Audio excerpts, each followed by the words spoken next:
What's up, everybody? A couple of weeks ago, or a couple of months, no, it wasn't a couple of months, it was like maybe a couple of days ago. Goosebumps completionist tagged me in a video for his Mount Rushmore of Goosebump books. And I watched his video and I watched BD Horror's video. And I think BD Horror did a top four. And I'm not going to do a top four. These could probably be in my top four, but it's just a coincidence. I'm going to go with like the importance of, what each president led to or something. Kind of like, I'm just going to kind of relate them to what they did, except Teddy Roosevelt and Thomas Jefferson, I think, because I don't know much about them. But I do know that George Washington was the first president, and that's where we're going to start. The Cuckoo Clock of Doom is my George Washington. That's number one, because that's the very first Goosebump book I've ever read. And I did a review for this on my Instagram page. And if you know, I have like a little funny story about this book. When I was a kid, I had like 7 or so Goosebumps books that was given to me by a family member. And I think it was more like 7, but I really enjoyed the covers. I wasn't into reading. I hated reading. I actually had like a little bit of a disability reading, or I thought I did, I guess you could say. I just didn't really try. I had these books, and I had a friend that lived next door to me that was my best friend. He's still my best friend to this day, or one of my best friends. And he told me that he read The Cuckoo Clock of Doom, and he said that it has pictures in it, and you should read it just to look at the pictures at least. And I was like, there's no pictures in this book. Like, I flipped through it, there's no pictures. He was like, the one I read had pictures in it. So I was like, I'm going to read this book, and I'm going to prove him wrong. So I read this book, mainly out of spite, and the book was incredible. It was one of my favorite Goosebumps books ever. Very underrated, I think. Absolutely love it. Tara is terrible in this book. You really are rooting for Michael towards the end of the book, and yeah, this book's great. Kind of a goofy cover, but very nostalgic to me. But I really love this book, and when I read this book and finished it, I still never found no pictures. I told him about that. He was like, well, the one I read had pictures in it. And when I got older, years down the road, I realized he was talking about the TV Presents book, because he told me it was thinner also. And I was like, well, there's only, this, but years down the road, I realized he was talking about that. Like, when I was a kid, I didn't even know about the TV Presents books. So, yeah. And fun story, too. This one has a little 25 written up in the top corner. And when I was a kid, me and my dad would go to these thrift stores, and my dad would not turn down any books for me. He thought it was good for me to read and stuff, and I love that about him. And this 25 is like so important to me, because you would think that somebody writing on a book, that's bad. I kept so many copies of these books with like 25 written on them, because at this little thrift store me and my dad went to, they wrote on there, and it's just a really great memory, really great book. And yeah, that's my number one for George Washington. And yeah, I highly recommend, if you haven't read The Cuckoo Clock of Doom, to read it, because it's one of the best. It's one of my absolute favorites. It's one of my, like, I can look at this book and just think back to when I read it, and yeah, it's amazing.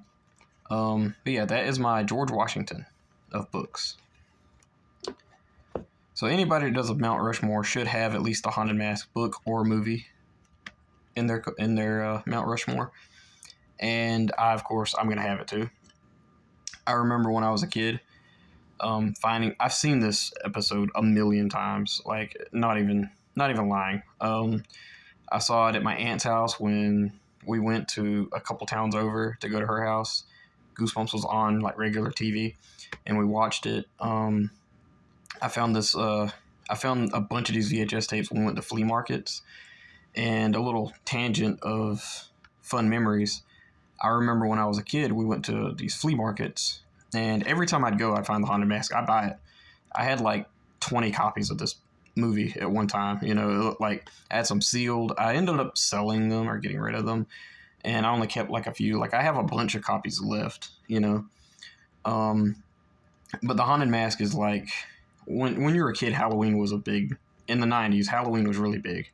It's nothing like it used to be, unfortunately. And The Haunted Mask was like my version of everybody else's Charlie Brown.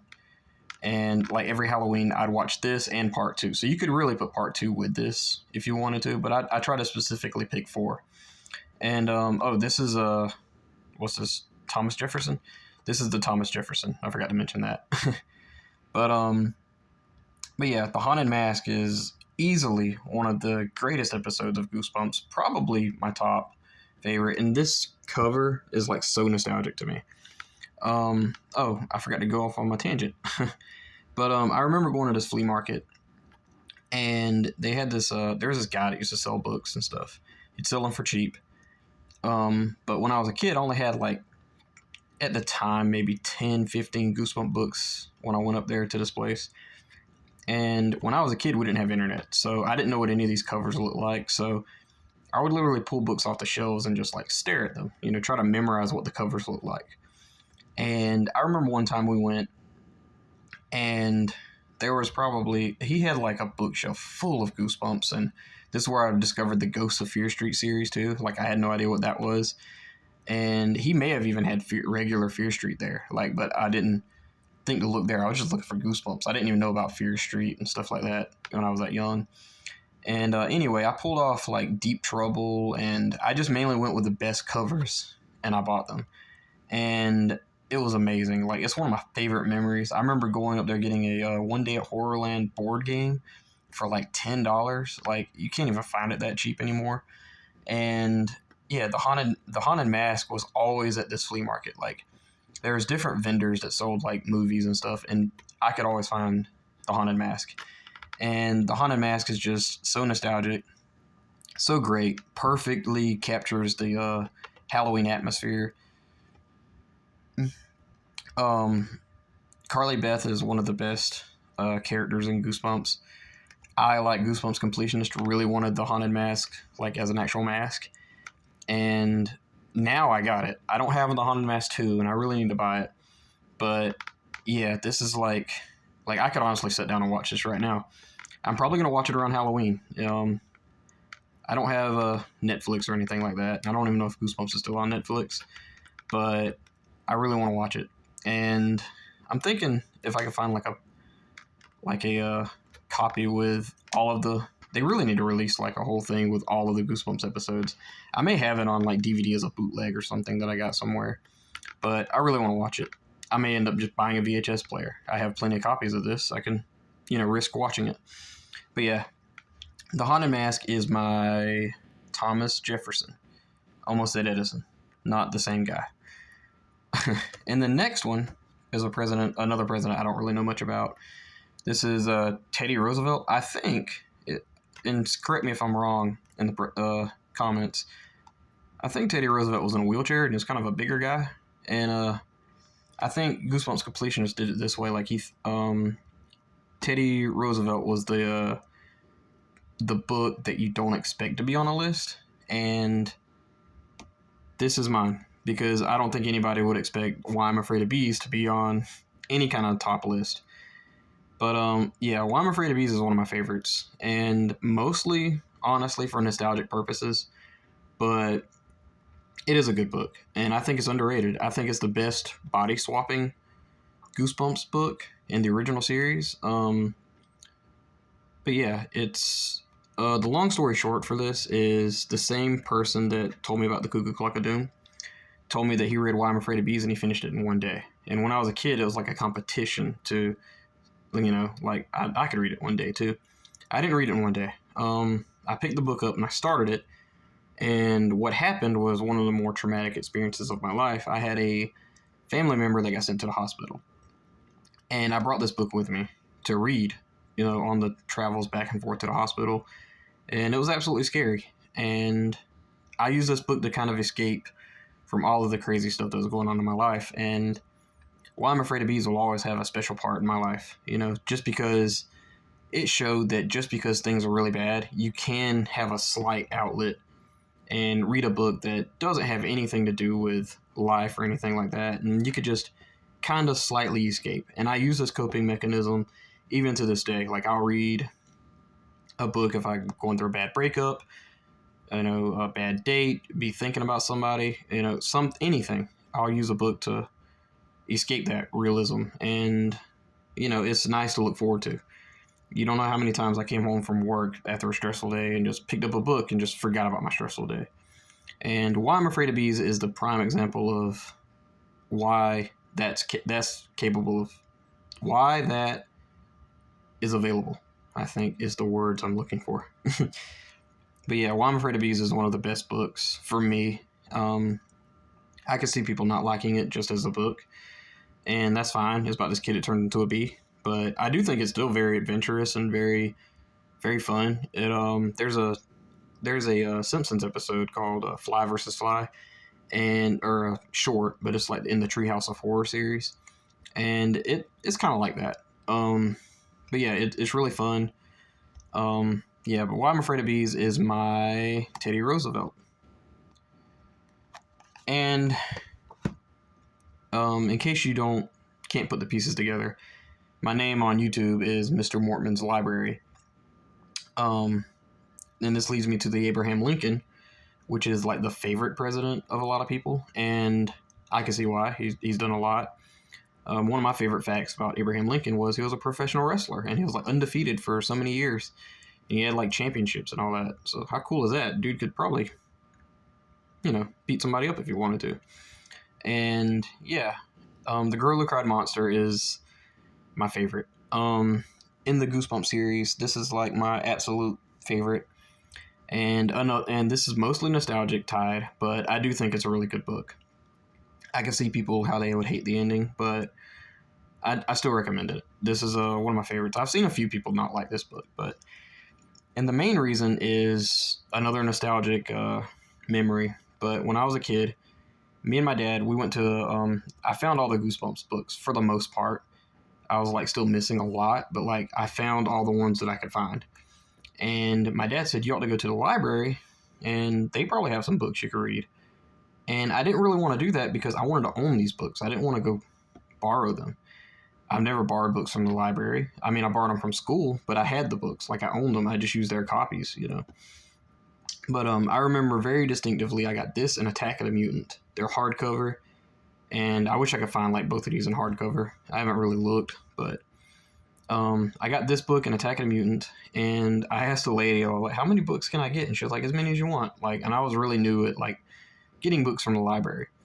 But I got The Girl Who Cried Monster because I don't even really know why I picked this one, because it doesn't have a great cover. I mean, this is actually not one of the best covers, but something just told me to get it. And at the library, it didn't have a back symbiosis or whatever on the back telling you what this book was about. And it was just a hardcover with just like this plain back to it. And when I was a kid, keep in mind, we didn't have internet. So, I couldn't look up anything about this book or the Attack of the Mutant. And I picked these two books and I was like, all right, let's read them. And I remember coming home from school every day, and we had reading time in school where you can just like, you finished up your work, you can pull out a book and read it. And I did that all the time. But I mostly remember when I came home from school, my dad was cooking, and I remember specifically he was cooking like fried chicken, macaroni cheese. We ate really great. And they were watching Andy Griffin. And I remember one night I came home and I think I didn't feel good, and I felt sick. And I was like, I'm going to read, just kind of chill out and read a book. Put out The Girl Who Cried Monster, and I sat there and I read the whole thing. I was on page like 15 or so, but I read like the majority of the book in like one sit down. And I was really young. I was proud of myself.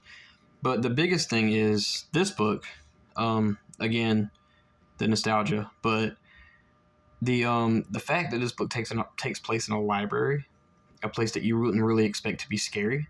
Stein is very good at writing like about places that aren't even supposed to be scary, making them a little scary.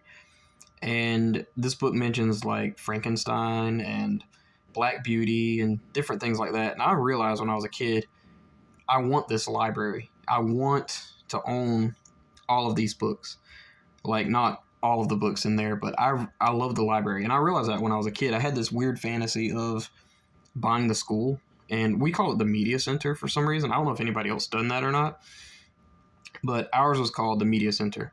And I had this weird fantasy of buying the school and owning the library part and just filling it up with books. And like that was like one of the greatest things ever. Like I don't know really why, but like it's just I don't know. I really love book, and even to this day, I read a Spine Tingler's book a couple months ago, and it reminded me of this book because there's a lot of scenes in a library that was actually creepy, like a creepy basement and all this cool stuff. And yeah, it just reminded me so much of this book and how scary a library could be, how cool, how I guess cozy is the word it is to actually just go inside and read in a library. I mean, I don't know, like it just made me want to just collect books. It made me realize there's other books out there that I haven't even read yet, aside from Goosebumps that I would want, you know. And yeah, The Gorilla Cried Monster is my absolute favorite book in the original Goosebumps series, and I highly recommend it if you haven't read it. And the ending isn't for everybody, I know, but for me, it added to it. Like I loved it. Um, the atmosphere, tension, all that cool stuff is great here. I also had this weird fascination with wanting to know what Mr. Mortman looked like as a monster. And it wasn't until years later that I seen the Goosebumps TV Presents book that I actually got like my nostalgia taste. You know, like I was like, okay, so that's what he looks like. And again, this is before I've seen the episode. Later, I got the episode on DVD. I've watched it a few times, and it's not as great to me as The Haunted Mask, but it's good. It's still a good episode. Probably top three. You know, if I had to just say it off the top of my head. But yeah, The Gorilla Cried Monster is easily my favorite Goosebumps book in the entire series. And this is my Abraham Lincoln. And yeah, Abraham Lincoln's great. So yeah, that's my Mount Rushmore of Goosebumps. And I'm excited to see what other people say. But yeah, that's mine. Hopefully you guys like this. Let me know what yours is. If you don't do a video, just post it in the comments below. Thank you and goodbye.